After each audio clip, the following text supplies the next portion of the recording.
In this video, I'm going to show you the danger of getting stuck in the bottom three chakras your whole life, and I'm going to show you how to push right through it. Welcome back to another video. My name's Aaron, and I help people expand their consciousness. Now in this video, I'm going to help you expand beyond the bottom three chakras. And the reason this is there is a consciousness shift happening on the planet. And this shift has to do with going from what is called a third dimensional state of consciousness into that of a fourth dimensional state of consciousness. Some people would argue and say a fifth dimensional state of consciousness. However, what we're doing is we're moving from this older paradigm to this newer paradigm. Now, the old paradigm is a paradigm of separation. It's where we feel separated from one another. The old paradigm is that of duality, good, bad, light, dark. Think of the third dimension as also the bottom three chakras. Everything that is entailed within that. Not that the fourth dimension has no bottom three chakras at all, but most people on the planet are stuck in the bottom three chakras, just like they may be stuck in a reactive type mind, reacting to their environment, reacting to what people say to them, reacting to what the government's doing, reacting to what the news is saying, reacting to everything. And the key is understanding that that is a hypnosis. That is something that's just been on autopilot, and that's why so many people are just doing the same things every day, thinking the same thoughts every day, feeling the same emotions every day, and therefore experiencing the same things on autopilot. So, in a way, when you see the movie The Matrix is about waking up from that autopilot type way, that automaton like reacting to the past and getting into this more of a state of being present. And when we look at that of the bottom three chakras, you'll see that of the root chakra, the sacral chakra, the solar plexus. Solar plexus represents the willpower. Many times the solar plexus will also represent that of control. And there's been a certain level of control on the planet for thousands of years. And when you think about duality, think about it in the form of the brain. When we're identified mainly with just the brain, what can happen is that then we're just focused on good, bad, light, dark, up, down, all these different opposites. And the thing is everything is very polarized. You know, you may dislike being the Republicans or the Democrats or whatever it is, but whatever side you're on, there's this energetic pull one way or the other. And the thing that happens is most people get so ingrained into that way of thinking that it keeps them from getting into their heart. It keeps them from getting more to the core of who they are, them doing what they're passionate about.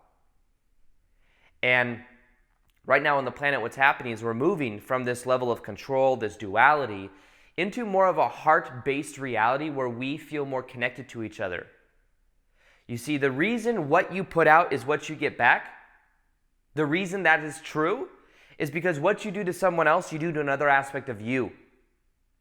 So you see, this is more about inclusion than separation, because separation is like, I'm my own individual person and I have no connection to you. That's what a lot of times is implied with this feeling of separateness. But when we realize that we're all connected and what I put out, even just energetically, is coming back, it becomes a new thing. And that's why what you put out is what you come back. It's because what you do to someone else, you do to another aspect of you. We're all connected. So it's more of this heart-based understanding, more of, not even understanding, but feeling, this heart-based, feeling more in our passion, doing what we love. There's a rigidity to the solar plexus and the third dimension in general. There's a rigidity to the way things have to be. There's a real strong emphasis on form, but here's the thing. As we move into our heart, we start to let go of the intellectual processes. We start to more so be. We raise our vibrational frequency, and our reality begins to change. Here's the truth. The truth is, reality is a dream. We individually create our own dream, and then collectively we are creating our dream as well, the collective dream. And individually, everyone else is having their own dream. And this dream becomes more flexible when we start to have more awareness. Because in the awareness, we can then change aspects of our dream. We can then change limiting beliefs. We can then change And instead of feeling separated from other people, we start seeing ourselves and knowing the awareness that we're all connected. So the more you realize that your life is a dream, the more dream-like your life becomes. Because then you see the more flexibility. Think about it even in a dream in general. If you have a dream and you become lucid in that dream, what can you do? You do whatever the hell you want. You wanna fly? Sometimes you can fly. If you believe you can fly. If you believe you can fly in your dream, then you can fly. Do you want to do something cool in your dream? Go talk to someone you haven't talked to in a while? You could do that. Because once you become aware that it's a dream, you're like, wait, I realize this is a dream. I'm going to do what I want. It works the same way in reality. It's just that this is a long, consistent dream. I'm going to walk out of the frame now. Just kidding. I'm not going to do that. I'm going to be right here with you. But this is my dream. And this dream, I give myself permission in the dream to be myself. In this dream, I do what I love to do. Because I give myself permission to do that. We set up the confinements of our own dream. But just like, use that metaphor of being in a dream, you begin to allow it to become more flexible. Time begins to speed up. And you start to realize the only moment is now. So, okay, let's get into the chakras. I'm sure you're like, wait, I thought this video was on chakras, but you're talking about a dream right now, and I want to talk about chakras. Okay, so I'm going to do my handy-dandy notebook over here. I'm going to explain this a little bit, and it's going to help. It's going to help wire in this understanding that the bottom 3 chakras, they're not bad. It's not like we're going to move into our heart and we're not going to be in the bottom 3 chakras at all, because then it'd be imbalanced. You have to have strong energy flow in the bottom 3 chakras in order to then move into your heart chakra. And it's about balancing the imbalances, because as the energy flow is coming, if there's a disruption, then it can't move on to the next one. And in this lifetime, one of the main reasons we came here is to go through this shift of going from the bottom 3 chakras and then moving into the heart chakra. So let's look at this. That's the head, okay? I'm just kidding. I'm sorry that I yell in all my videos. I know I yell, by the way. Just change your life. Change your life. Law of attraction. Shift parallel realities. I know I yell, okay? I like drawing stick figures with really long torsos. Seems to be... Boop! Ha! Cool, right? All right. This is someone right here. Okay, so that's... I'm going to make these longer. I feel bad for the dude. Imagine him running. He'd be like... Okay, so this is the stick figure, obviously. Long torso. And now let me draw the chakras. Okay, imagine there's a chakra that goes right at the base of the pelvic. There's one that goes right at the belly button. Imagine he's got a belly button right here. Look at that belly button. And then we have this right here. This is the solar plexus. This is like right above the belly button. And then we have that of a heart chakra. It's much bigger. And then we have that of these. Throat chakra. Oh, the crystal light. Crystal light. This is the crown chakra. Imagine this is over this. I don't want to make it too confusing, so I'm doing it like this, okay? Now, we are born into reality, like a baby. We're born into reality, and what happens is we go through certain experiences in our life, and when things happen in our life, there's this energy flow that is naturally going all around us. All around us, this energy flow. There's actually a toroidal field. It goes all the way around us. There's also one that goes through our heart as well. Let's take 2 toroidal fields. It's inception. It's a toroidal field inside a toroidal field. I know that was really deep. Okay, so here we go. These are the bottom 3 chakras. Now, what the bottom 3 chakras represent different parts of our own life, and also the individual life. So this right here is the root chakra. This is survival. This is survival. It's our connection to earth, connection to the daily needs, the necessities, the shelter, eat, sleep.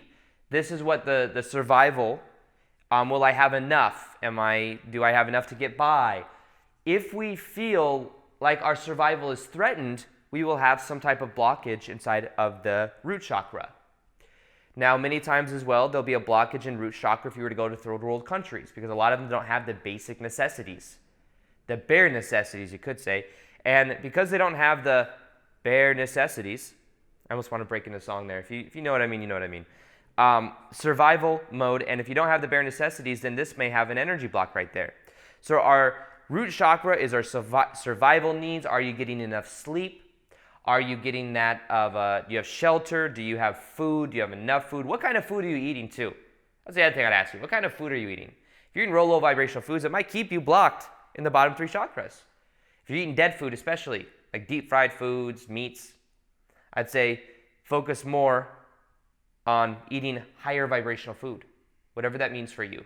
I'm not here to tell people how to eat, but just be aware of the kind of food you're putting into your body, because that literally becomes a part of you. And if it's heavy food, it may also be wearing down on this. But if you need food in general, so the survival mechanism, that is the root chakra. Now, the sacral chakra has to do with our relationships with ourself, our relationships to our family, our relationships to society. And if we have relationships where people did us wrong, we haven't forgiven other people, our relationship with ourselves where we don't feel worthy, or we feel like we can't trust the universe, we can't trust ourselves, then we will create blocks in that of the solar plexus. And most people will have people in their life, if somebody did something wrong to you and you have this perspective, you have this block about this person or about someone else, or about how people treat you in general, your relationship with yourself. So be aware of the sacral chakra and your relationship with your family, your society, yourself. So if you have any blocks, any perspectives on this, then there will be blocks there. Now, the willpower, I'm going to put power right here, in control. A lot of times the solar plexus is related to power and the need or the desire to control things. Things have to be a certain way. Personal power or the lack, there'll be balances in the solar plexus if we don't direct our life in a powerful way. If we have no discipline whatsoever, it's okay to have and allow the universe to be, but if we have zero direction whatsoever, we might find ourselves getting a little bit like not having either energy in our solar plexus or an imbalance in our solar plexus. If we're trying to control everything, it has to be according to the blueprint in our mind exactly. And when we are in reaction to everything, that's also can cause that of a disruption in our solar plexus.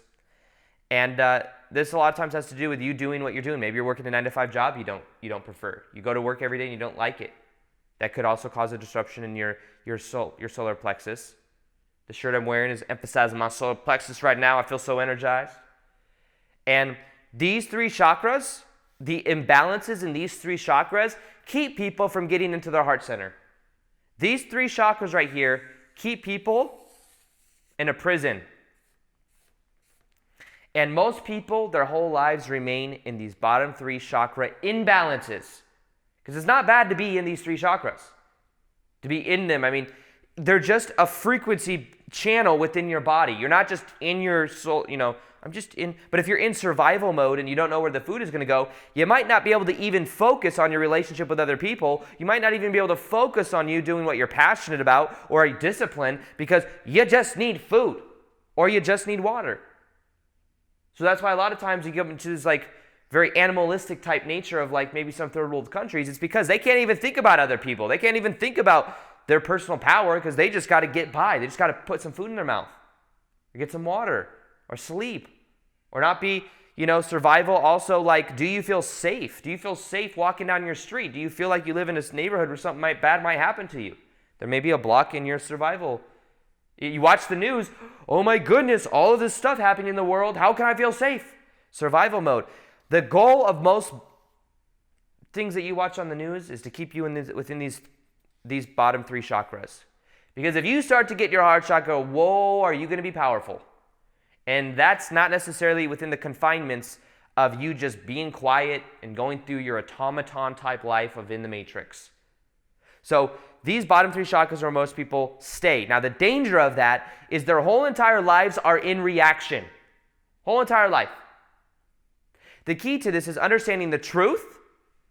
Imagine this is like a big ass green sun. The truth is that you are an eternal spiritual being and your natural vibration is love. Anything under these bottom 3 chakras can be conditional. We call it love, but a lot of times it's attachment. Unconditional love is where you realize that is who you are, and this also is when you can start to share it and express it with other people. These 3 chakras are mainly in the individual sector. This and above is normally in the outward flow and connecting with other people sector. But in order to get into your heart, what you must be able to do is observe. I like how I said it. Observe. You must be able to observe these bottom 3 things. You must, you have thoughts that come up that say, did you believe that this person did this to me when I was in 6th grade? Do you believe they did that? And when they say that, when you think of that, you just observe that thought that comes in your head. I can't believe they did that.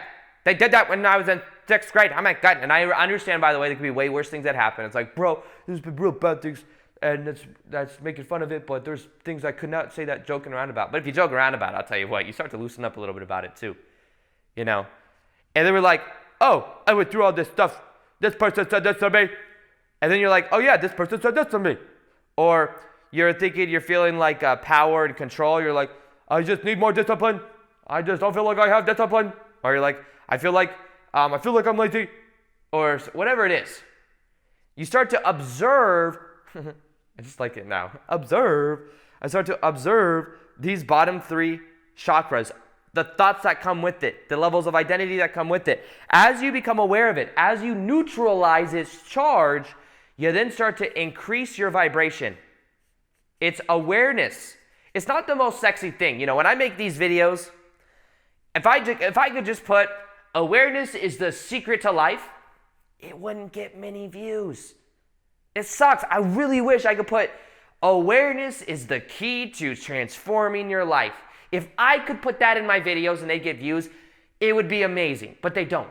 So instead what I do is I make bottom 3 chakra dangers, now get to awareness. And yes, this is true when you start to observe these thoughts and these things like this person did this to me and the power, the discipline that I don't feel like I have. When you start to observe these thoughts, you start to neutralize it. But what I'm saying by this is the secret to life in general is awareness. Because when you become aware, you start to unplug from the matrix. Instead of walking around being like, oh, this person said this happened to me, this happened to me. Instead of all of those things, you start to observe. And it's the same thing happens. This person said this to me. But you're like, this person said this to me. I'm observing that thought from this Zen-like space. It's a completely different state of consciousness. It's like you could be reacting like this, or you can be reacting like, yeah. You see what I mean? There's a difference in the feel of it. It's doing something without awareness versus doing it with awareness. And if you're aware of it, you can change it. If you're not aware of it, you're going to remain in the little jail cell of this. Because the ego just wants you to survive within the identity for the way that it sees itself. But in order to move beyond this, you got to become aware of it. You got to observe it. You got to see it for what it is. You see, the more you realize your life is like a dream, the more dreamlike it becomes. When I say that, it's about realizing this is a dream. This is a dream. You can either be asleep in the dream or you can be awake in the dream. And if you're awake, you can then observe the things that don't serve and you can energetically disengage from it. So the next time you see the news, keeping you in the survival mechanism in the root chakra, it's like, look at all this stuff that's happening. What instead you could do is you'd be like, with awareness, you could be like, you know what? I'm going to change the channel. When there's something helping, someone says something about you in your sacral chakra, someone's like, Aaron did this or Aaron said that, I can observe that, not react to it. Realize that this is the dream of life, but I can become more awake in the dream to where then I have the power to direct it in the direction I want, rather than be a victim of it, be pulled around and pushed around like a little doll. So the key to this, of being stuck your whole life in this, is are you in reaction mode? Or are you in awareness mode? Whoo! That sounds pretty badass, right? Awareness mode. That's the difference. And you could choose to be in awareness mode by simply observing your thoughts, meditating every day. If there's one thing that will change your life the most from you ever watching a video, there's a certain story you told yourself until you got up to this video right now that you're watching. There's a story that you told yourself. And what happens is, this is who you are, this is what you do for a living, you can't do your passion, whatever it is. But that story is going to keep a certain momentum going. If you were to put in meditation into your story right now, Your story could powerfully change because there was that one video you watched where you decided to meditate and to observe your thoughts. And as you observed your thoughts, you started to disengage from the reactive mind of the bottom 3 chakras, and then you're able to move more into awareness to where then you can choose things rather than react to things. But the only way you get there is by observation and disengagement. And the way you do that is through observing your thoughts through 10 minutes a day. That's it. 10 minutes a day, observe your thoughts right before you go to bed at night and right when you wake up in the morning. So I guess it's 20 minutes a day. You do that, your life will transform because you will then become aware of this higher reality beyond the jail cell of the bottom 3 chakra blocks. The bottom 3 chakras are good. They're not bad, but the blocks in them, the energy disruptions that happen from the levels of identity and the ego trying to keep it consistent to the way it views itself is what keeps us in the little jail cell. I'm going to open up the jail cell right now and tell you that the key to opening up the jail cell is the awareness of it. Being aware of it, observing your thoughts. That is the key to you open up the jail cell of the bottom 3 chakras. So this is the key. This is probably the most powerful video I've ever made in my life. But it's so simple. And it's not the sexiest keywords. I don't know how many views it'll get. I'm not worried about that though. I trust the fact that more people are becoming aware of who they are. That you can break out of the jail cell, the bottom 3 chakras, move into your heart by understanding that it's who you naturally are. But in order to move in your heart, you gotta let go of the disruptions in the bottom 3. So, with that being said, if you want a meditation that will help you to raise your vibrational set points, so that you start to exude this, your heart chakra will be so happy, you're gonna be blissed out beyond what you can even imagine. There is a meditation at the top of the description box below. Listen to it for 21 days. I think it'll change your life. Also, I'm on IG. I do daily posts, and I do live Q&As quite often. So you got questions for me like, yo, bro, how do I get to the 4th chakra and make a smiley face on it? You'd be like, yo, Aaron, how do I do that? And you'll see me on IG. And I do daily posts. I'll put that somewhere right here. Other than that, I hope you enjoyed this video. Feel free to like this video if you liked it, subscribe if you haven't already, hit the little notification gear to see the daily vids that I do. And other than that, as always, peace, much love, and namaste.